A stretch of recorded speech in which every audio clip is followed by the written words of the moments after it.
धोखा हुआ है, विश्वासघात हुआ है और यह धोखा महागठबंधन के उम्मीदवार के साथ हुआ है। हम अपने सहयोगी दलों से भी अपेक्षा करते हैं कि वे सार्वजनिक आरोप प्रत्यारोप से बचें। यह समय आपसी दोषारोपण का नहीं, बल्कि तथ्यों के आधार पर आत्ममंथन तथा जनता के मुद्दों पर केंद्रित राजनीति करने का है। अभी विगत दिनों जो राज्यसभा का चुनाव हुआ, ये हम लोगों का गठबंधन सिर्फ राज्यसभा के लिए नहीं, विधानसभा, लोकसभा और राज्य के हित के लिए, राज्य के समस्याओं के समाधान के लिए यह गठबंधन है। बड़े बड़े विषयों के लिए झारखंड के इस राज्यसभा का चुनाव में के परिणाम को लेकर भाजपा और राजद द्वारा कांग्रेस प्रभारी और विधायकों पर लगाए जा रहे आरोप बहुत ही निराधार एवं दुर्भाग्यपूर्ण है।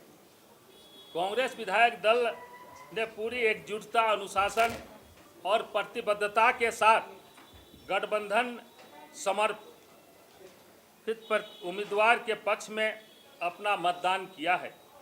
लोकतंत्र में जीत और हार दोनों ही की संभावना रहती है। चुनाव परिणाम अपेक्षा के अनुरूप न रहने के कारण का अर्थ यह नहीं कि बिना किसी तथ्य और प्रमाण के कांग्रेस विधायकों की निष्ठा और प्रतिबद्धता पर प्रश्न चिन्ह लगाया जाए। भाजपा को आत्ममंथन करना चाहिए। उन्हें सोचना चाहिए कि क्यों तो किसी झारखंडी नेता अथवा कार्यकर्ता को अपना उम्मीदवार नहीं बनाया और उन्हें एक धनवानी जी अपना उम्मीदवार बनाना पड़ा। यह सर्वविदित है कि कैसे पैसे का खेल हुआ और कैसे झारखंडी अस्मिता की बोली लगाई गई, क्योंकि अगर ये नहीं हुआ होता तो महागठबंधन के 56 वोट में से 6 वोट कहाँ गए। बीजेपी और सहयोगी दलों के पास तो महज 24 वोट थे, उनके पास अतिरिक्त 6 वोट कहाँ से आए। यह बहुत ही विचारणीय और सोचनीय प्रश्न है। हमारे शीर्ष नेतृत्व सहयोगी दलों के शीर्ष जाहिर है कि धोखा हुआ है, विश्वासघात हुआ है और यह धोखा महागठबंधन के उम्मीदवार के साथ हुआ है। हमारे शीर्ष नेतृत्व सहयोगी दलों के शीर्ष नेतृत्व से बात कर रहे हैं। स्थिति का बारीकी से विश्लेषण किया जा रहा है। इसलिए हम अपने सहयोगी दलों से भी अपेक्षा करते हैं कि वे सार्वजनिक आरोप प्रत्यारोप से बचें। कांग्रेस पार्टी का स्पष्ट मत है कि किसी भी परिस्थिति में राजनीतिक मर्यादा और लोकतांत्रिक मूल्यों में समझौता नहीं किया जाना चाहिए।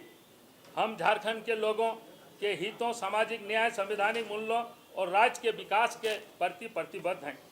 यह समय आपसी दोषारोपण का नहीं, बल्कि तथ्यों के आधार पर आत्ममंथन तथा जनता के मुद्दों पर केंद्रित राजनीति करने का है। 2024 विधानसभा चुनाव के प्रचंड बहुमत के बाद इस राज्यसभा के चुनाव में भाजपा समर्थित उम्मीदवार के जीतना भाजपा की प्रचलित सूटकेस राजनीति को पुनर्स्थापित करता है।